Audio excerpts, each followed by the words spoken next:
मेरे प्यारे अजीज बच्चों, मैं इनामुल हसन मुद्रिक एक बार फिर से आपकी खिदमत में हाजिर हूँ आपके अपने चैनल एक कदम उर्दू की ओर। मैं उम्मीद करता हूँ आप खैरियत से होंगे और आपकी पढ़ाई अच्छे से चल रही होगी। इससे पहले जो भी मैंने आपको पढ़ाया है जरूर आपने अपनी नोटबुक में उनको उतार लिया होगा और अच्छे से समझ भी लिया होगा। तो मेरे प्यारे अजीज बच्चों, आज का जो हमारा टॉपिक है ये ग्रामर का बहुत ही खास है, अपने आप में बहुत ही मौस्ट है। हर तरह के एग्जाम में आपसे पूछा जाता है या तो आप उर्दू से मुताल्लिक किसी कंपटीशन की आप तैयारी कर रहे हो या फिर आप बोर्ड का एग्जाम देने वाले हो, लेकर 8th क्लास से 12th क्लास तक आपसे इस तरह के ये ग्रामर के टॉपिक आपसे पूछे जाते हैं। इसलिए मेरे प्यारे अजीज बच्चों, आप अपनी नोटबुक में जरूर उतार लीजिएगा और साथ में स्क्रीनशॉट जरूर ले लीजिएगा। आपने स्क्रीनशॉट ले लिया होगा और उम्मीद करता हूं कि आप अच्छे से समझ भी पा रहे होंगे इससे पहले जो भी मैंने आपको पढ़ाया है। तो मेरे प्यारे अजीज बच्चों, आज का हमारा टॉपिक है वाहिद और जमा। वाहिद और जमा, वाहिद और जमा किसे कहते हैं? वाहिद और जमा आपने हिंदी में एक वचन बहुवचन जो पढ़े हैं वही है ये भी। वाहिद को हिंदी में एक वचन कहा जाता है और जमा को हिंदी में बहुवचन कहा जाता है। तो समझ गए वाहिद और जमा की अब डेफिनेशन जो है आपको हम विस्तार से समझाएंगे। और सबसे पहले आपको समझना है इस्म तादाद की दो किस्में, यानी तादाद के एतबार से इस्म की दो किस्में हैं मेरे प्यारे बच्चों। तादाद के एतबार से समझ लीजिएगा, गिनती के एतबार से इस्म की दो किस्में हैं। नंबर 1 वाहिद, नंबर 2 जमा। अब वाहिद को एक वचन कहा जाता है और जमा को बहुवचन कहा जाता है हिंदी में। ये पहले समझ लीजिएगा, आपने हिंदी में पढ़े हैं और आपको अच्छे से समझ में आ जाएगा हिंदी के हिसाब से।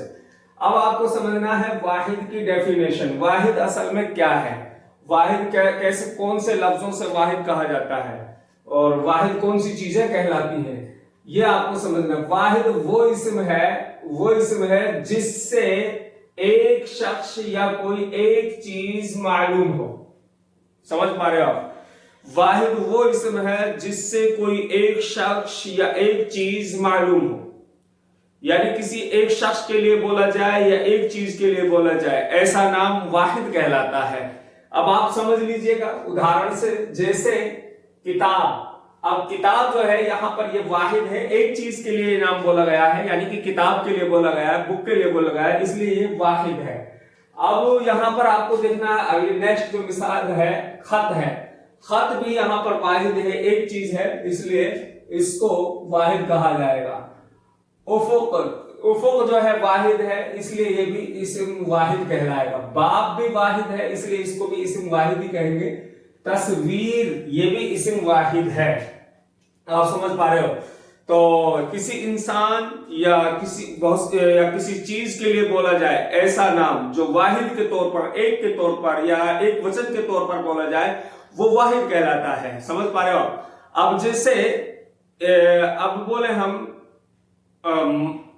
मर्द, जो लफ्ज है मर्द, ये वाहिद है, ठीक है। अब मर्द को ही अगर हमें जमा बनाना है मर्दों, ठीक है, ये जमा हो गया। या फिर हम बोले औरत वाहिद है, अगर औरत को हमें जमा बनाना है औरतें, अब औरत वाहिद है। तो जो ऐसा लफ्ज जो एक के लिए बोला जाए, सिंपल है, आसान है, वो वाहिद कहलाता है, एक वचन कहलाता है। अब जैसे किताब जो लफ्ज है, ये किताब यहाँ पर वाहिद है, अगर इसको हम जमा बनाना चाहेंगे तो क्या पढ़ेंगे मेरे आजीज बच्चों? या तो कुतुब बोलेंगे या फिर हम किताब बोलेंगे। अब जैसे खत है, अब ये खत यहाँ पर वाहिद है, अगर इस खत को हम जमा बनाना चाहते हैं तो बोलेंगे खुतूब।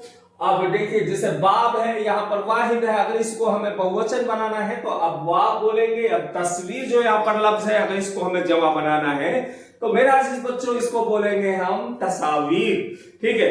अब ये आपने समझ लिया कि वाहिद किसे कहते हैं, एक वचन किसे कहते हैं। अब यहाँ पर ये समझना है कि फिक्रों में वाहिद के साथ फैल भी वाहिद आता है। इस तरह के फिक्रों में वाहिद के साथ हमेशा याद रखेंगे आप, फैल भी वाहिद आता है। इस तरह के फिक्रों में वाहिद के साथ हमेशा फैल भी वाहिद आता है। मिसाल के तौर पर ये सेंटेंस आप देख लीजिए, किताब फट गई।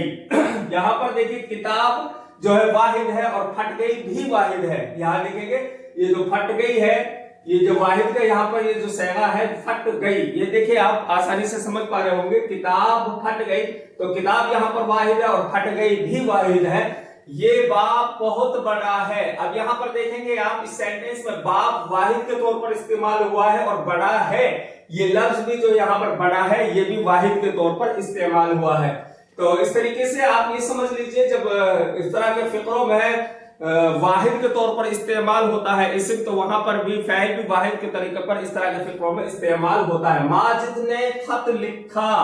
اب ماجد جو ہے یہاں پر واحد ہے اور جو ہے آپ دیکھ سکتے ہیں خط بھی یہاں پر واحد اور لکھا جو ہے یہ جو ہے فعل یہاں پر جو ہے یہ بھی واحد کے طور پر استعمال ہوا ہے. آپ کو سمپل سی بات ہے جب واحد کے طور پر کوئی لفظ استعمال ہو تو وہاں پر کسی سینٹنس میں تو فعل بھی واحد کے طور پر استعمال میں اکثر لایا جاتا ہے. آپ دیکھیں گے جمع کسے کہتے ہیں میرے عزیز بچوں.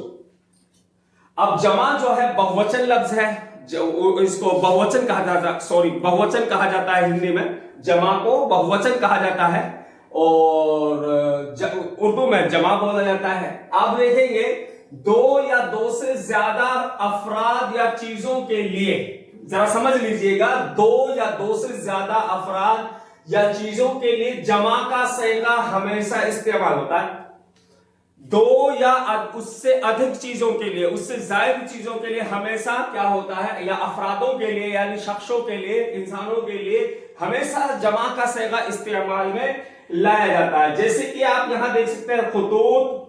اب یہاں پر دیکھیے خطوط جو ہے ادھک چیزوں کے لیے جو ادھک خط ہیں بہت زیادہ خط ہیں ان کے لیے بولا جا رہا ہے. ایک سے زائد خطوں کے لیے بولا جا رہا ہے مطلب ایک سے زائد چیزوں کو جمع کے طور پر استعمال میں جمع بولا جاتا ہے. اور جیسے اب یہاں پر آپ دیکھ سکتے ہیں خطوط جو ہے خط کی جمع ہے ٹھیک ہے. اب یہ خطوط مطلب بہت سے خط. ابواب بہت سے باب یعنی باب کی جمع ہے ابواب. تصاویر بہت سی تصویریں. اب یہاں پر آپ آسانی سے دیکھ سکتے ہیں آپ کو سمجھ میں بھی آ رہا ہوگا کہ جب بہت سی تصویروں کے لیے یہ لفظ بولا گیا تو اس لیے اس کو کہیں گے جمع. آپ سمجھ پا رہے ہیں اس کو کیا کہیں گے جمع کہیں گے ٹھیک. تو اس لائن کو آپ اچھے سے سمجھ لیجئے. جمع کی ڈیفینیشن آپ آسانی سے سمجھ پائیں گے. میں نے یہاں پر لکھ دیا ہے دو یا دو سے زیادہ افراد یعنی لوگ یا شخص انسان یا چیزوں کے لیے جمع کا صیغہ استعمال ہوتا ہے ٹھیک ہے. یعنی جمع کا لفظ وہاں پر استعمال میں لایا جاتا ہے. جمع کے ساتھ فعل بھی ہمیشہ جمع کے صیغے میں ہوتا ہے. یعنی اگر جمع کا صیغہ استعمال ہو رہا ہے تو وہاں پر بھی آپ دیکھیں گے کہ جمع کے ساتھ ہمیشہ فعل بھی جو ہے جمع کے صیغے میں ہی استعمال ہوتا ہے. جب جمع کے ساتھ فعل ہمیشہ کیا ہوتا ہے جمع کے صیغے میں ہی استعمال میں لایا جاتا ہے. یاد رکھیے گا جمع کے ساتھ ہمیشہ فعل بھی جمع کے صیغے کے طور پر ہی استعمال ہوتا ہے. جیسے کہ آپ مثلا سمجھ سکتے ہیں کہ سبھی طلباء نے خطوط لکھے. ابھی یہاں پر آپ دیکھ سکتے ہیں جو یہ طلبہ جو لفظ ہے یہ جو طلبہ ہے یہ جمع ہے اور یہ خطوط جو ہے یہ بھی جمع کا لفظ ہے ٹھیک ہے. سبھی طلباء یا خطوط یہ ٹھیک ہے. اب یہاں پر دیکھیں طلباء کو جو ہے جمع کے الفاظ کے لفظ کے طور پر بولا گیا ہے. خطوط کو بھی جمع کے لفظ کے طور پر بولا گیا ہے اور لکھے جو ہے جمع کے صیغے کے طور پر بولا گیا ہے. یعنی جب طلباء یا خطوط یہاں پر یہ جمع کے لفظ کے اعتبار سے بولا گیا ہے تو فعل بھی یہاں پر جمع کے صیغے کے استعمال کے طور پر ہوا ہے. تو یاد رکھیے گا جب اسم جمع کے طور پر کسی سینٹنس میں استعمال ہوتا ہے تو وہاں فعل صیغہ جو ہوتا ہے فعل جو ہے جمع کے صیغے کے طور پر استعمال ہوتا ہے. عزیز بچوں یہ جتنی بھی تصاویر ہیں بہت پرانی ہیں. یہاں آپ دیکھ سکتے ہیں یہ جتنی بھی تصاویر ہیں بہت پرانی ہیں. تصاویر یہاں پر دیکھیں جمع کے طور کے لفظ پر استعمال ہوا ہے. اب یہاں پر دیکھیں پرانی ہیں یہ جمع کے صیغے کے طور پر استعمال ہوا ہے پرانی ہے. یہ دیکھیں فعل ہمیشہ یاد رکھیں گے جب اسم جمع کے طور پر استعمال ہو کسی سینٹنس میں تو وہاں پر فعل ہمیشہ جمع کے صیغے کے استعمال پر ہوتا ہے. یہ آپ کو یاد رکھنا ہے. تو اب ہمیں سمجھنا ہے اسم جمع کی ڈیفینیشن. اسم جمع دراصل کیا ہے؟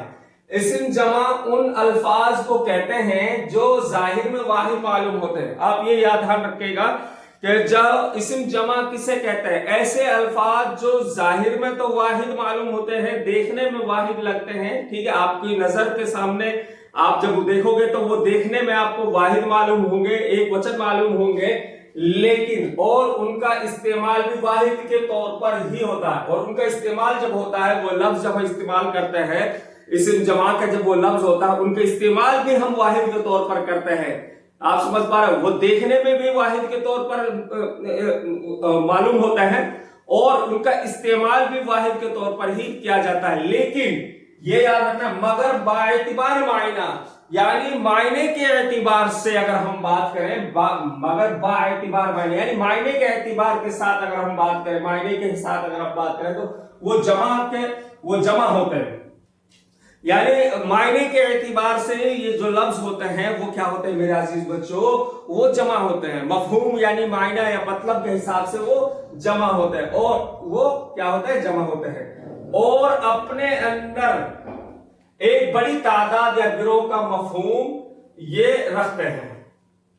अब ये जो अल्फाज होते हैं अपने अंदर एक बड़ी तादाद या मफहूम या गिरोह का मतलब ये रखते हैं। ठीक है, देखिए इनको बोला जा रहा है, वाहिद के तौर पर बोला जा रहा है, यानी पढ़े भी वाहिद के तौर पर जा रहे हैं और इनका इस्तेमाल भी वाहिद के तरीके पर होता है। लेकिन ये लफ्ज जो होते हैं मायने के एतबार से जमा के हिसाब ये जो है जमा होते हैं। मायने के एतबार से ये क्या होते हैं, जमा होते हैं और अपने अंदर एक बड़ी तादाद रखते हैं, बड़ी गिनती रखते हैं, ये ध्यान रखिएगा। और जैसे कि आप मिसाल से समझ पाएंगे, कौम जो लफ्ज है इसमें आप देख सकते हैं बहुत से लोग, बहुत से अफराद आ जाते हैं, फौज में बहुत से सिपाही आ जाते हैं, आप देखिए इसमें बहुत से लोग होंगे। तो ठीक है, देखिए कौम जो लफ्ज है देखने में वाहिद है, फौज जो है देखने में वाहिद, लेकिन ये बहुत से लोगों के लिए या फौज बहुत से सिपाहियों के लिए लफ्ज बोला जा रहा है। अब मायने के एतबार से अगर हम बात करें तो ये जमा का लफ्ज है। ठीक है, ये जमा है, क्या है, जमा है। मायने के एतबार से ये क्या है, ये जमा है। लश्कर, अब देखिए ये लफ्ज देख लीजिए, मायने के एतबार से ये भी जमा है क्योंकि बहुत से लोग इसमें होते हैं लश्कर में। और जमात ये भी आप देख लीजिए, मायने के एतबार से ये भी लफ्ज जो है जमा है, लेकिन इसमें आप देखेंगे जमात में भी बहुत से लोग होते हैं, लेकिन बजाहिर जो है ये वाहिद मालूम हो रहा है। ये लफ्ज जो है बजाहिर क्या मालूम हो रहे हैं, वाहिद मालूम हो रहे हैं, देखने में वाहिद लग रहे हैं और इनका इस्तेमाल भी वाहिद के तौर पर होता है। लेकिन इसमें बहुत सा ये यानी बहुत से लोगों का झुंड या समूह होता है, जैसे झुंड जो है इसमें बहुत से लोग होते हैं, तो बहुत सी चीजें हो, ठीक है, लोग हो या बहुत सी सारी चीजें हो, या फिर इस तरह के ये लफ्ज है ये भी देखिए ये जो है बजाहिर में वाहिद है लेकिन मायने के एतबार से ये जमा है। अब हुजूम देख लीजिए, ये भी यहां पर देखेंगे, हुजूम को मतलब भीड़, भीड़ जो होती है बहुत सी चीजों से, बहुत सी इंसानों से हो जाती है, या जानदार चीजें, बहुत सी चीजें ऐसी होती है जिनकी वजह से भीड़ हो जाती है, तो उसको भी हुजूम बोला जाता है। ये भी मायने के एतबार से जमा है। और रेवड़ ये भी मायने के एतबार से जमा है। इस तरह के लफ्जों को इसमें जमा कहा जाता है। अब मजमा ये भी जो है जमा है। बज़म जो है महफिल, यानी बहुत से लोग महफिल में होते हैं, तो इसको भी मायने के एतबार से जमा बोला जाएगा।